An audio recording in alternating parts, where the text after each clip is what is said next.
Wala nang maraming paligoy-ligoy pa, diretso sa punto na. Maiksi lang ang komentaryo, pero diretso sa punto. Maraming kuro-kuro, may tiwali, may totoo.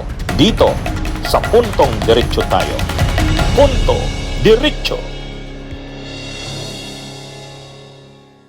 Sa unang episode ng kanyang podcast na ilalabas itong Lunes, 2 leksyon ang binanggit ng Pangulo na natutunan daw ng kanyang administrasyon mula sa naging resulta ng eleksyon 2025. Una, nagsawa na ang Pilipino sa politika.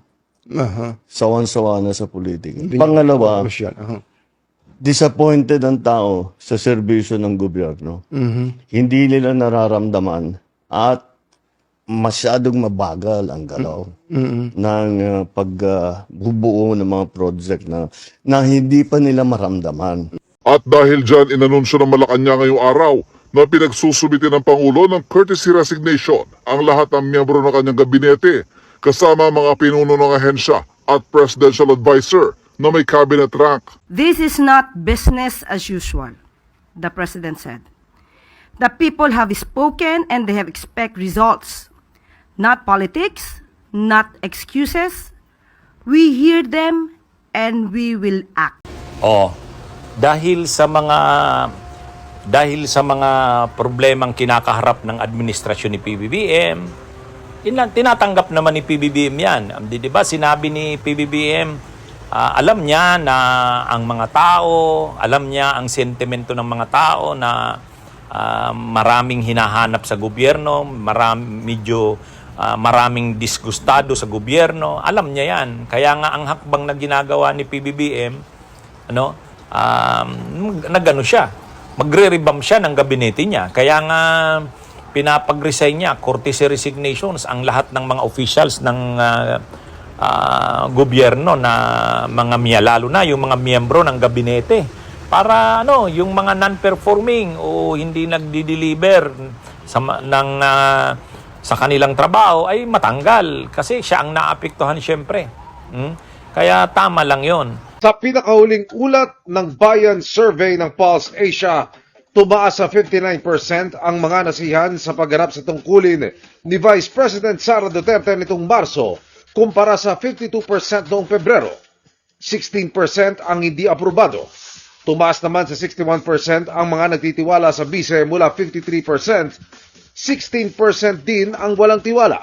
Sabi ng Pulse Asia, tanging si VP Sara Duterte ang nakakuha ng majority approval at trust rating sa 4 na pinakamataas na opisyal na bansa. Ang mga nasisihan sa pagganap sa tungkulin ni Pangulong Bongbong Marcos bumaba sa 25% mula sa dating 42%. 53% ang hindi nasiyahan. Bumaba rin sa 25% ang nagtitiwala sa Pangulo mula sa 42% noong Pebrero. 54% naman ang hindi nagtitiwala. Bumaba rin ang performance rating ni Senate President Cheese Escudero sa 39%, habang 14% naman ang kay House Speaker Martin Romualdez. Ang nagtitiwala naman kay Escudero bumaba sa 38%, habang nasa 14% ang kay Romualdez. Sa survey, tinanong din ang respondent sa performance ng administrasyon kaugnay sa pagtugon sa ilang urgent national concerns. Pinakamarami ang hindi nasiyahan sa aksyon ng gobyerno sa pagkontrol ng inflation sa 79%. Sinundan niyan ng paglaban sa graft and corruption, kriminalidad, pagbawas ng kahirapan at aumento sa sahod. Paliwanag ng Pulse Asia, maaaring nagpababa ng trust rating ng Pangulo ang kaguluhan sa politika at hindi mabisang pagtugon sa mga mahalagang issue o problema ng mamamayan. Ang pag-angat naman ng approval at trust rating ng bise, posibleng may kinalaman umano sa pag-aresto kay dating Pangulong Rodrigo Duterte noong March 11. At lumabas pa ang mga issue na bagsak daw ang trust rating ni PBBM kumpara kay Marcos, kay Sara Duterte at kay Digong. Kaya yan. So itong mga bagay na to, bagsak daw ang trust rating, tapos nag-revamp ng gabinete. Sinasakaya naman ito ngayon ng mga DDS, ng mga puwersa o kampo ng Duterte. Nananawagan sila ngayon, i-impeach daw si PBBM. Nananawagan din sila, mag-resign na daw ito. Ang iba naman na nananawagan, people power na. O may iba naman na nagsasabi, hintayin natin, magkakakudeta. Ang sinasabi nila, may kudeta daw. Kasi ang mga pulis daw at mga AFP, Army, yung mga nasa armed forces, ang simpatsya daw nasa Duterte. Ang patunay daw yan, yung resulta ng local absentee voting. Yung mga PNP, yung mga AFP na bumuboto bilang local absentee voters, kung saan silang kampo, doon na sila bumoboto. Kaya ang lumalabas daw sa local absentee voters, ang karamihan ng binoto, Duterte. Yung mga kandidato ni Duterte, sila Bongo, sila Bato, sila Marcoleta, pati daw sila Philip Salvador, ibinoto. Kaya ang lumalabas dito, ang sinasabi nila, lumalakas daw ang ugong-ugong na diskontentado ang mga army, ang mga AFP, ang mga pulis. Kaya mayroon na namang nagkakalat na magkakaroon ng kudeta. Hindi matitinag na mga bulong-bulungan ng internal unrest ang Armed Forces of the Philippines. Binigyan diin ni AFP Chief of Staff General Romeo Browner Jr. ang profesionalismo ng militar at ang patuloy nitong paghahangat ng reforma, pananagutan at disiplina. Tiniyak din ito ang katapatan ng mga sundalo sa konstitusyon at chain of command.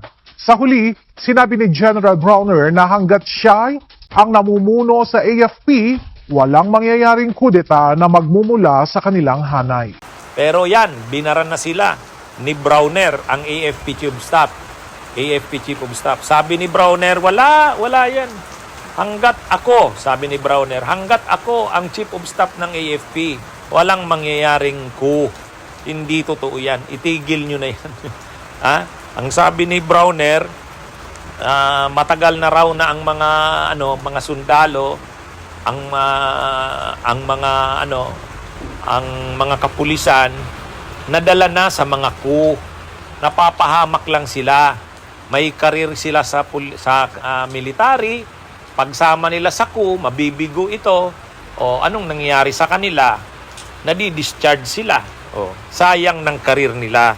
Kaya ang attitude daw ngayon ng mga AFP, ng mga militar at ng pulis, hayaan na yan, ang politika, sa mga politiko na lang yan, tayo gawin lang natin yung sa atin, magpaka-professional tayo. Yan ang sinasabi ni Browner. Kaya sabi niya, wala yan, hindi totoo yung mga balibalita ng coup. Ito talaga kasing coup, matagal na itong pinofloat ng mga Duterte. Siyempre, gusto talaga nilang mapatalsik na si PBBM, kasi pag napatalsik si PBBM, ang papalit si Sara. Matagal nilang gusto yan. Kaya kaliwat kanan lagi sa kunting may mga problema ang gobyerno, sa kunting may mga issue, pinuplot nila yan, kudita. Pero hindi. Wala na. Wala namang nakukuhang suporta. Mayroon ding mangilan-ngilan, pero yung malawakang suporta sa hanay ng militar at pulisya, wala. Kaya tama lang si Browner, wala yan. Yang kuno yan, hindi yan totoo. Bunyog, halikan na kasama ka. Bunyog, kapag buklod ay may pag-asa. Luzon, Visayas, Mindanao, isa ang pananaw. Sa bagong Pilipinas ang bunyog isisigaw. Bunyog.